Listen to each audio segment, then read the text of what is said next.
Hi friends. నేనైతే అనంతపురం నుంచి శ్రీకాళహస్తికొచ్చేసినాను. మహాశివరాత్రి పర్వదినాన సందర్భంగా. సో, ఇక్కడైతే సాయి ట్రస్ట్ వాళ్ళు 3 రోజుల పాటు అన్నదాన కార్యక్రమం అయితే జరుపుతున్నారు. దాంట్లో భాగంగా నేను ప్రవీణ్ రమ్య వ్లాగ్స్ తర్వాత సాయి సార్ అయితే ఇక్కడికి రావడం జరిగింది.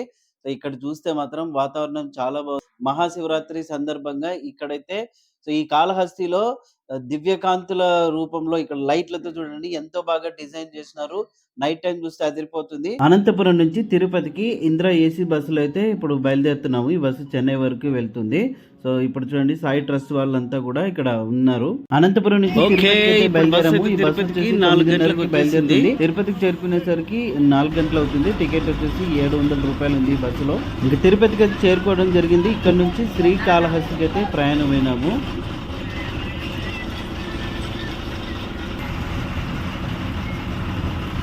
ఇక ఫైనల్ గా శ్రీకాళహస్తికి అయితే చేరుకున్నాం. చూడండి ముఖద్వారము లైట్లతో అయితే వెలిగిపోతా ఉంది. శ్రీకాళహస్తికి అయితే వచ్చాను గానీ మహాశివరాత్రి నాడు రావడము ఇదే మొదటిసారి సాయి ట్రస్ట్ వాళ్ళ ఆధ్వర్యంలో ఈ మహాశివరాత్రికి అయితే వచ్చేసినాను. లైట్లతో చూడండి ఎంతో బాగా వెలిగిపోతా ఉంది. ఈ దేవాలయము చాలా పురాతనమైనది. సువర్ణముఖి నది ఒడ్డునైతే మనకు కనిపిస్తుంది.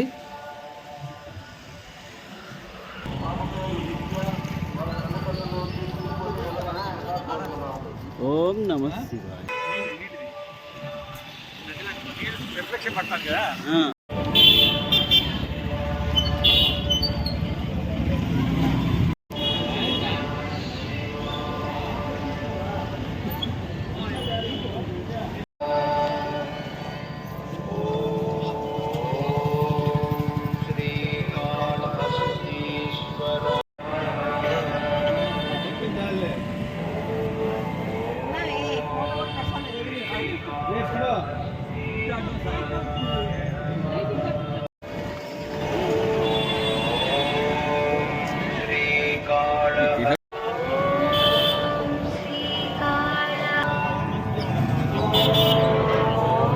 మొదటి రోజు అయితే ఇంకా సాయి ట్రస్ట్ వాళ్ళు ఇక్కడ అన్నదాన కార్యక్రమం అయితే మొదలు పెట్టినారు. అందులో కూడా నేనైతే పాల్గొన్నాను. నాకైతే చాలా సంతోషం అనిపించింది. మహాశివరాత్రి నాడు ఇక్కడికి వచ్చి ఈ అన్నదాన కార్యక్రమంలో పాల్గొనడము ఎంతో సంతోషంగా ఉంది. సాయి ట్రస్ట్ వాళ్ళకి నా ఛానల్ తరపున ధన్యవాదాలు.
खलास